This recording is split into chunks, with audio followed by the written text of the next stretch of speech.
漢標議員，多謝主席。主席，我想係講嘅咧，就嗰個例子咧，就其實係地產建設商會提供嘅。咁啊，係好少有，咁但係咧就不能夠排除嘅。咁就我知道係局方都考慮過我哋嘅意見之後咧，係會將嗰種嘅情況啦係喺呢個條例裏邊係 carve out 嘅。我相信而家都仲係咁樣做法嘅，係咪？係嘅，我稍後會介紹我哋有個修正案會講呢樣嘢嘅。好啊，唔該。好啊，龍漢標議員。主席，我想問係17(2)B 款嗰度咧，就係話處長可以主動行使嗰個係(1)款嗰個權力咧。我想請問，可唔可以俾一啲嘅係一啲例咧？即係喺咩情況之下，處長會係行使呢個權力去做呢個移除嘅動作咧？係咁，頭先我俾個例子就係有個按揭，即係有個 charge， 如果已經 discharge 咗咧，咁我哋就會將佢移除噶啦，即係刪除呢個記項嘅。龍議員，咁係咪即係話你哋處方會係定期咁樣去係做呢啲嘅呢啲嘅 review， 係話呢啲係咁，你一定會係經過一個審核嘅程序，然後先至決定呢一個會移除嘅。咁我想知道係咪一個咁樣嘅步驟嘅咧？我哋應該唔會係一個學你話齋定期，而係我哋係收到嘅 discharge 嗰個申請嘅時候咧，我哋就會一併處理呢樣嘢，就係將個 charge 同埋 discharge 登記咗之後咧，一齊移除咗佢。好，龍議員有冇追問？咁若果係佢申請 discharge 嘅時候，咁嗰個就應該唔係處長嗰個係主動嘅啦，係咪啊？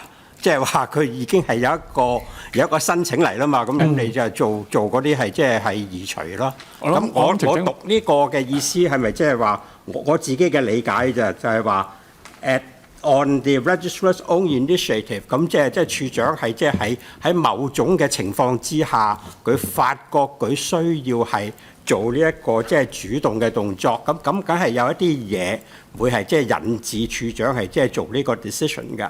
咁我想知道係喺你哋嗰個係正常嗰個工作程序裏邊係有啲乜嘢嘢會係引致到處長會做呢一項嘅係動作咧？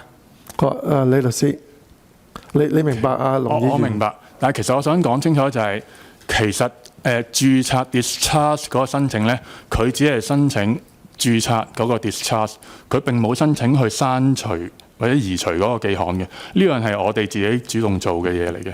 我哋有個咁嘅申請嘅時候，見到個 charge 係被 discharge 咗之後咧，我哋會主動做，就係將佢兩個一併註冊咗之後咧，移除咗佢嘅。明白。龍議員，除咗呢種情況之外，仲有冇其他嘅情況嘅？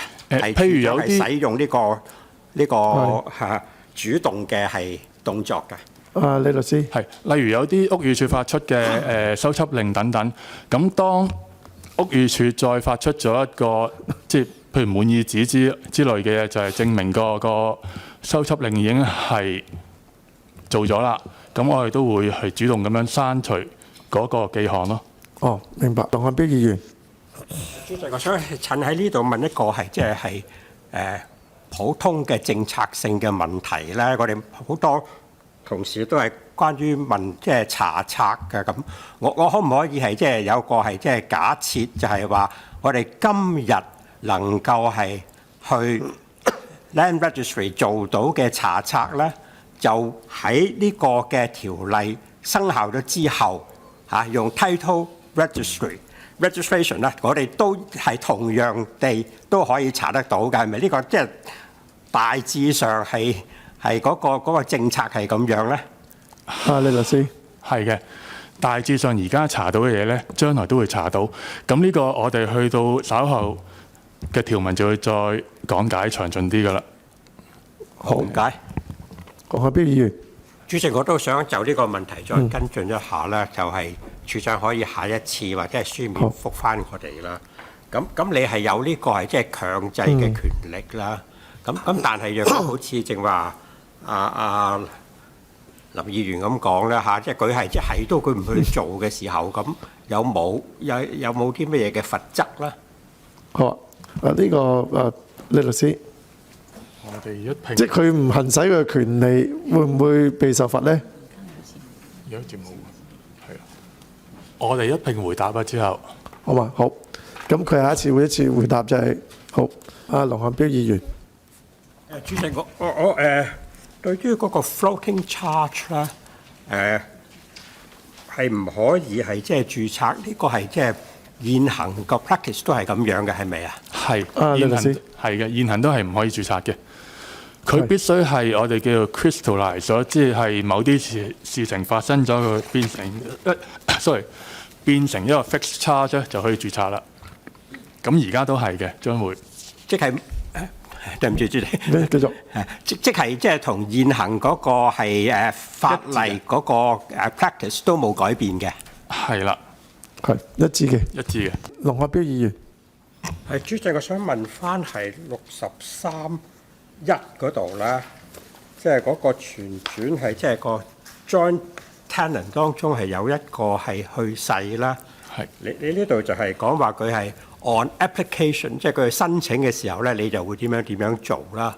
咁但係即係而家我哋嘅法例係咪冇規定佢一定要係去申請嘅？係咪即係話有幾個 joint tenant， 其中一個去世，佢冇一個嘅係冇一個責任要向係你哋申請去註冊嘅，係咪啊？李律師係冇嘅。但係如果佢唔註冊嘅話咧，個死者繼續留喺個冊上面咧，佢亦都冇辦法去賣樓啊等等做其他交易咯。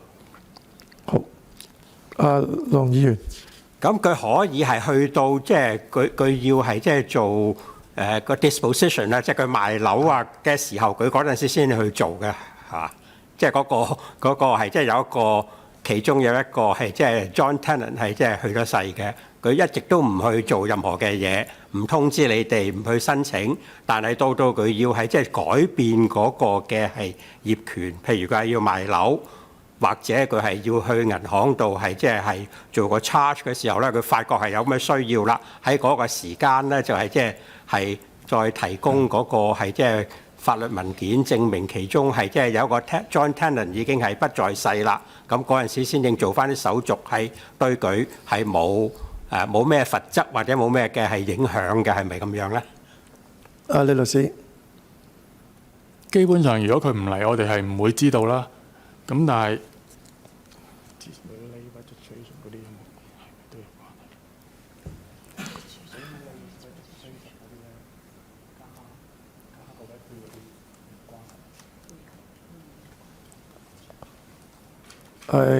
邊位再補充咧？可以補充，因為有條文係講，如果係遲咗註冊咧，係會加佢嘅註冊費嘅。咁我哋會補充翻呢個條文係咪適用？係。好。有冇追問，龍議員？冇啦，咁就即係到嗰個加註冊費嗰條文，你哋遲啲會去到嘅係咪？處長。其實過期註冊附加費嗰度咧係喺第33條嘅，所以頭先係應該講咗嘅。不過我哋咧睇下先嚇，我哋應該係可以就住呢啲過期嘅註冊咧係收附加費嘅。咁但係如果你話其實佢嗰個人真係想賣嘅話咧，佢一定要註咗先可以賣翻咯。咁好可能呢個註冊費就係一個即係一個 incentive，佢會快啲去註咯。好，明白。過期嘅。但係我想請問咧，其實有啲嘅狀況就可能就算聯權到啦，佢真係未必知道另一個人嘅狀況嘅喎。可能我真係去做到買賣嘅時候先知嘅時候，咁佢有冇算唔算過期註冊咧？呢一啲例子又即係衍生到。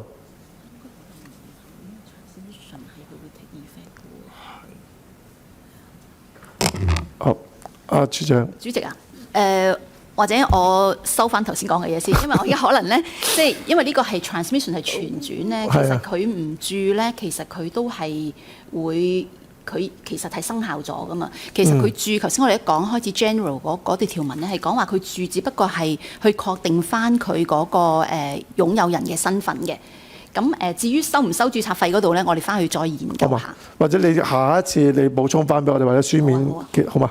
好。不如議員。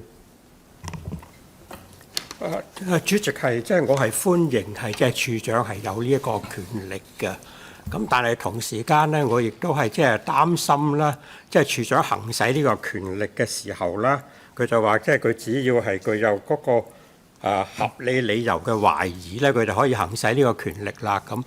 咁我第一咧，我想知道嗰個限制令咧，即係當處長係即係做呢個決定，頒布咗個限制令嘅時候，嗰個限制令有冇一個時限嘅咧？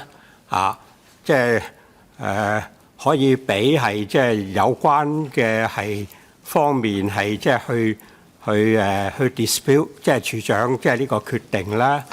咁第二咧就係話即係處長係嗰個佢嗰個係即係合理嘅係理由嘅懷疑啦，係根據有冇一啲乜嘢嘅係即係守則或者指引或者係即係其他嘅嘢去行使呢個權力咧？係兩個問題，主席。好啊，李律師。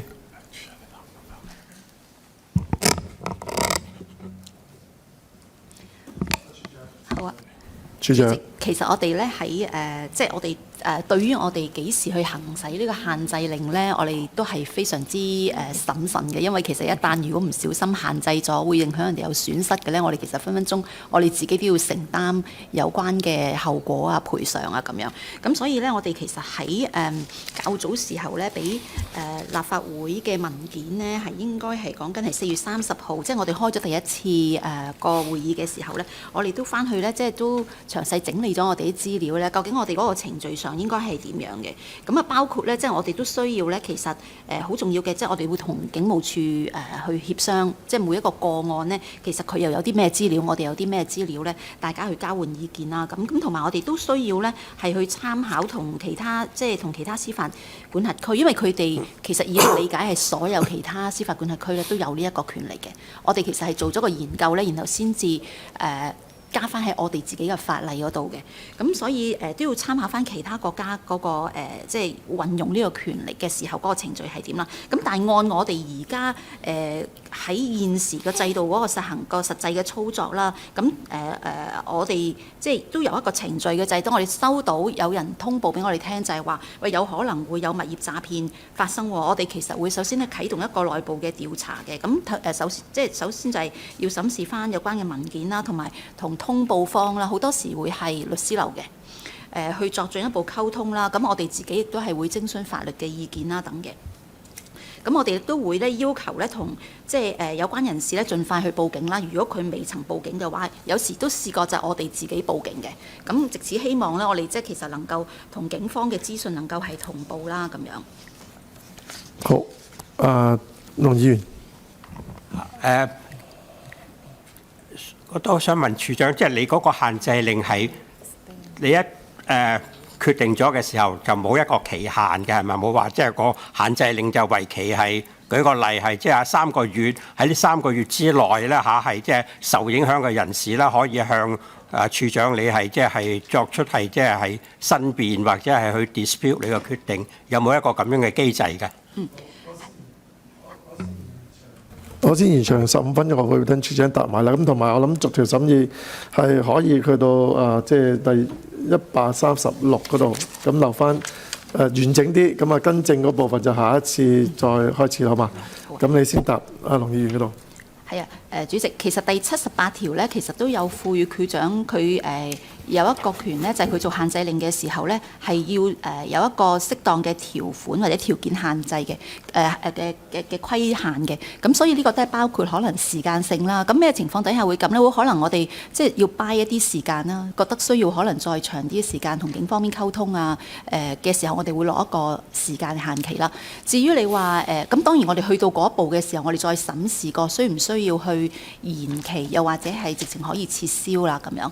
咁至於會唔會俾人哋有一個申辯嘅機會咁樣啦？咁我哋其實而家咧，我哋就認為咧，好可能由於我哋講緊嘅係一個已經發生或者係可能發生嘅一個欺詐事件呢，我哋去落限制令嘅時候呢，我哋就會基於我哋手頭上嘅所有資料嘅。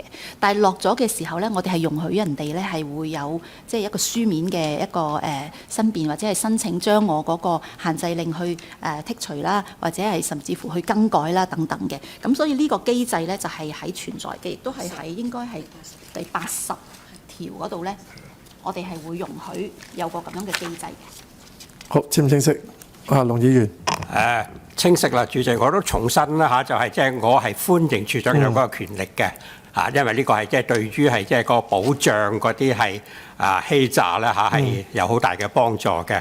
咁但係就係即係始終都係即係需要係有個平衡。咁即係剛才處長個解釋，我係即係接受嘅。